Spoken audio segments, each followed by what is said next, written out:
ভাষাৰে বৰ্ণনাটো সহজ নহয়। আপুনি আজি উপস্থিত হৈছে পৰিয়ালটোত কি ধৰণে সান্তনা দিব বিচাৰিব?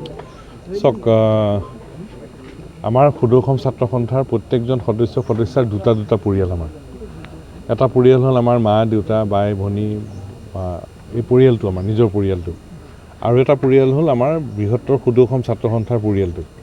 আৰু ছাত্ৰ সন্থাৰ প্ৰত্যেকজন সদস্যাই নিজৰ ঘৰত যিমান সময় দিয়ে তাতকৈ কিন্তু সদৌ অসম ছাত্ৰ সন্থাৰ পৰিয়ালটোত বেছি সময় দিয়ে।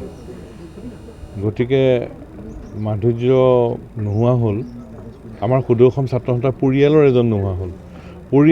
পৰিয়ালৰ এজন নহ'লে যিটো হয়, আমাৰ সদৌ অসম ছাত্ৰ সন্থাৰ পৰিয়ালটোৰ একেই অৱস্থা, ম্ৰিয়মান।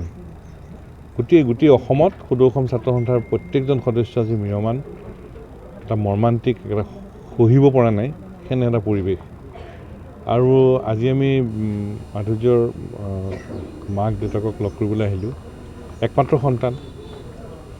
সন্তান হেৰুৱাৰ সেই স্থান কোনেও পূৰণ কৰিব নোৱাৰে। সেই বেদনাক উপলব্ধি কৰিব পাৰিব, কিন্তু সেই মৰ্মান্তিক পৰিৱেশটো ব্যাখ্যা কৰিব নোৱাৰি।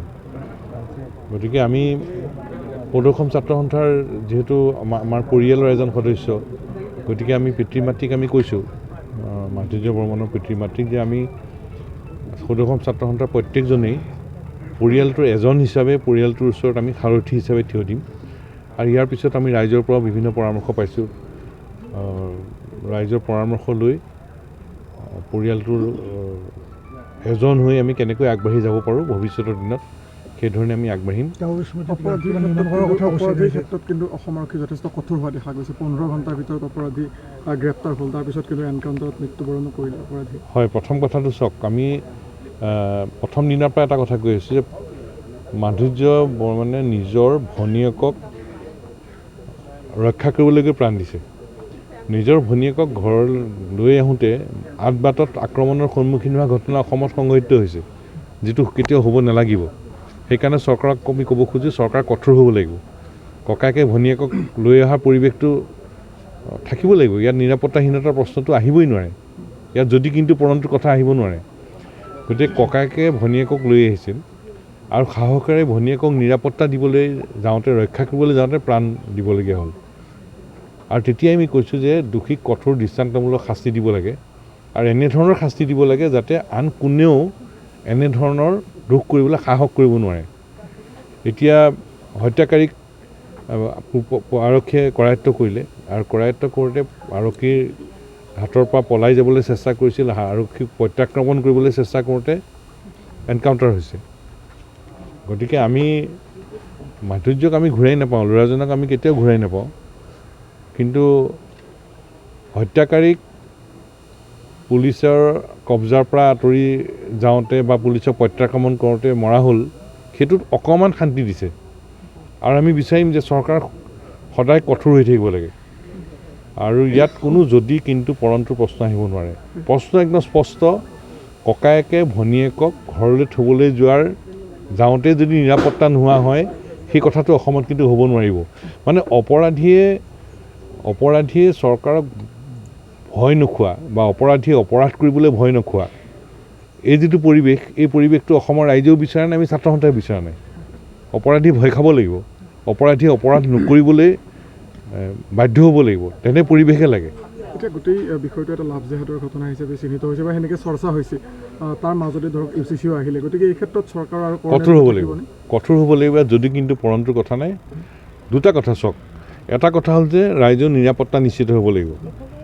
ককায়েকে ভনীয়েকক থ'বলৈ যাওঁতে নিৰাপত্তা নোহোৱাৰ পৰিৱেশ এইটো হ'ব নোৱাৰিব। তাৰমানে অপৰাধীয়ে চৰকাৰক ভয় নোখোৱা হৈছে, অপৰাধীয়ে অপৰাধ কৰিবলৈ ভয় নোখোৱা হৈছে। সেইটো ৰাইজেও বিচৰা নাই, আমি ছাত্ৰ সন্থাই বিচৰা নাই। গতিকে অপৰাধীয়ে ভয় খাব লাগিব, অপৰাধীয়ে অপৰাধ কৰিবলৈ ভয় খাব লাগিব, অপৰাধ নকৰিব লাগিব। তেনে পৰিৱেশ সৃষ্টি কৰাৰ কঠোৰ ব্যৱস্থা লোৱাৰ দায়িত্বটো চৰকাৰৰ। আৰু দুই নম্বৰ কথা, আন যিবোৰ বিষয়, এই বিষয়সমূহত চৰকাৰে কঠোৰ ব্যৱস্থা ল'ব লাগে। তাত যদি কিন্তু পৰণটোৰ প্ৰশ্ন আহিব নোৱাৰে। সমাজখনে এটা সিদ্ধান্ত লৈছে যে আজি জানাজা প্ৰক্ৰিয়া যিগৰাকী অপৰাধী আছিল, সেই অপৰাধীগৰাকীৰ জানাজা প্ৰক্ৰিয়াত সমাজে অংশগ্ৰহণ নকৰাৰ সিদ্ধান্ত লৈছে। 5খনকৈ গাঁৱৰ ৰাইজে অংশগ্ৰহণ নকৰিব। এইটো এটা 5খন গাঁৱৰ এটা ইতিবাচক এটা দৃষ্টিভংগী, ইতিবাচক পদক্ষেপ। কাৰণ সমাজ বান্ধি ৰাখিবৰ কাৰণে সমাজেই এনেধৰণৰ ইতিবাচক পদক্ষেপ ল'ব লাগিব।